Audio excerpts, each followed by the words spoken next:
Hi வணக்கம் நண்பா நண்பீஸ் 2026-27ஆம் நிதியாண்டுக்கான மத்திய பட்ஜெட்டை நம்ம நிதியமைச்சர் நிர்மலா சீதாராமன் தாக்கல் செஞ்சுட்டாங்க. இது அவங்க தாக்கல் செய்கிற 9வது பட்ஜெட்டு. எப்போவுமே பட்ஜெட் வந்தாலே நம்ம மனசில் ஓடுற முதல் கேள்வி பார்த்தீங்கன்னா, எந்த பொருளோட விலை வந்து குறைய போகுது, எந்த விலை வந்து நம்ம பாக்கெட்டை வந்து பதம் பார்க்கும், இந்த கேள்வி தான் பார்த்தீங்கன்னா மனசில் ஓடிட்டு இருக்கும். இந்த பட்ஜெட்டில் சில பொருட்கள் விலை பார்த்தீங்கன்னா அதிரடியாக குறைஞ்சிருக்கு. ஆனால் சில விஷயங்கள் பார்த்தீங்கன்னா விலை ஏறி இருக்கு சொல்லலாம். குறிப்பா மிடில் கிளாஸ் மக்களுக்கு இதில என்ன இருக்கு? வாங்க டீட்டெயிலா இந்த வீடியோல பார்க்கலாம். முதல்ல நமக்கு மகிழ்ச்சி தரக்கூடிய விஷயங்கள் பார்த்தீங்கன்னா, அதாவது விலை குறைய போகும் பொருட்கள் என்னென்னன்னா, ஃபாரின் டிராவல் வெளிநாட்டு சுற்றுலா. நீங்க வெளிநாட்டுக்கு டூர் போக பிளான் பண்ணியிருக்கீங்கன்னா, அப்போ உங்களுக்கு ஒரு ஜாக்பாட்டான செய்தி.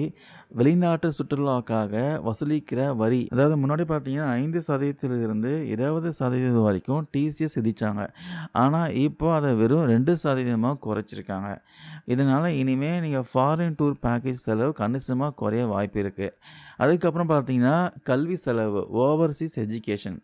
வெளிநாட்டுக்கு போய் படிக்கின்ற மாணவர்களுக்கு இது வந்து ஒரு நல்ல ஜாக்பாட்ன்னு சொல்லலாம். அங்க படிக்கிறதுக்கான செலவுக்கு பிடிக்கின்ற டிடிஎஸ் வரி பார்த்தீங்கன்னா, எல்ஆர்எஸ் திட்டத்தின் கீழ குறைக்கப்பட்டிருக்கு. இது பேரண்ட்ஸ்க்கும் பெரிய நிம்மதி குடுத்திருக்கு சொல்லலாம்.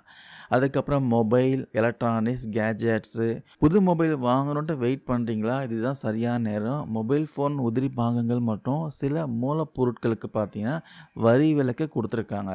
அதனால ஸ்மார்ட் ஃபோன், டேப்லெட் விலையெல்லாம் குறைய போகுது. அதுக்கப்புறம் மின்சார வாகனம். பெட்ரோல் வண்டியே வேணாம், எலக்ட்ரிக் வண்டி தான் வாங்கலான்னு பிளான் பண்றவங்களுக்கு ஒரு குட் நியூஸு. இனி ஈவி பேட்டரிகள பயன்படுத்துற இந்த லித்தியம் அயான் செல்களுக்கான சுங்க வரி நீக்கிட்டாங்க. பேட்டரி விலை குறைஞ்சாலே ஆட்டோமேட்டிக்கா எலக்ட்ரிக் காரு, பைக் விலையும் கண்டிப்பா குறைய வாய்ப்பு இருக்கு. அதுக்கப்புறம் மருத்துவம், ஹெல்த் கேர் இது ரொம்பவே முக்கியமான அறிவிப்பு. புற்றுநோய் மற்றும் நீரிழிவு நோய்களுக்கான மருந்துகளுக்கு வரி விலக்கு தரப்பட்டிருக்கு. இது சாமானிய மக்களுடைய மருத்துவ செலவை நேரடியா வந்து குறைக்கும். அதுக்கப்புறம் மற்ற பொருட்கள் பார்த்தீங்கன்னா, அந்த விளையாட்டு உபகரணங்கள், அப்புறம் தோலால் செய்யப்பட்ட காலணிகள், சோலார் பேனல்கள், மைக்ரோவேவ் ஓவன் இதுக்கான இறக்குமதி வரிகள்லாம் குறைக்கப்பட்டிருக்கிறதுனால, இதோட விலையும் பார்த்தீங்கன்னா குறைய போகுது. சிவில் விமான உற்பத்தி பாகங்களுக்கும் வரி சலுகை கிடைச்சிருக்கு. சரி, இப்போ கொஞ்சம் கசப்பான செய்திகள் பார்க்கலாம். எதெல்லாம் விலை வந்து ஏறப்போகுது, உஷாரா கவனிக்க வேண்டிய ஒரு சில முக்கியமான விஷயம் பார்க்கலாம்.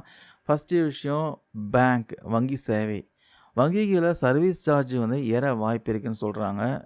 ஏன்னா, ஏடிஎம் மிஷினுக்கான இறக்குமதி வரிய வந்து உயர்த்தியிருக்காங்க. இதோட சுமை பார்த்தீங்கன்னா, கடைசியா வாடிக்கையாளராகிய நம்ம மேல தான் வந்து விழப்போகுது.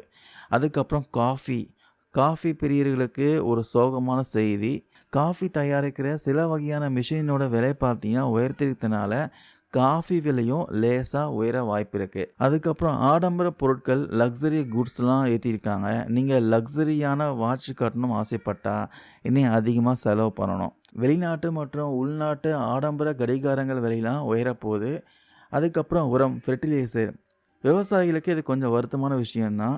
சில வகையான உரங்களுக்கான சிறப்பு வரி விலக்கு பார்த்தீங்கன்னா நீக்கப்பட்டதுனால, உரம்லாம் விலை உயர அதிக வாய்ப்பு இருக்கு. அதுக்கப்புறம் புகையிலை, மது. வழக்கம் போல வெளிநாட்டு மதுபானங்கள், சிகரெட்டு, புகையிலை பொருட்களோட விலைலாம் பார்த்தீங்கன்னா தாறுமாறா ஏறி இருக்கு. அரசாங்கம் இந்த விஷயத்துல கிடுக்குப்பிடி போட்டிருக்காங்கன்னு சொல்லலாம். நம்ம அரசாங்கம் மேக் இன் இந்தியா திட்டத்தை ஊக்கப்படுத்துவதற்காக தான் இறக்குமதி செய்யப்படக்கூடிய சில பொருட்களுக்கு வரி வந்து ஏற்றிருக்காங்க. அதே சமயம் பசுமை எரிசக்தி, அதாவது கிரீன் எனர்ஜி ஊக்குவிக்க சோலார், எலக்ட்ரிக் வாகனங்களுக்கு சலுகை கொடுத்துருக்காங்க. மொத்தத்தில் பார்க்குறப்போ எலக்ட்ரானிக்ஸ் மற்றும் மருத்துவ சார்ந்த விஷயங்களில் மிடில் கிளாஸ் மக்களுக்கு லாபம் தான் சொல்லலாம்.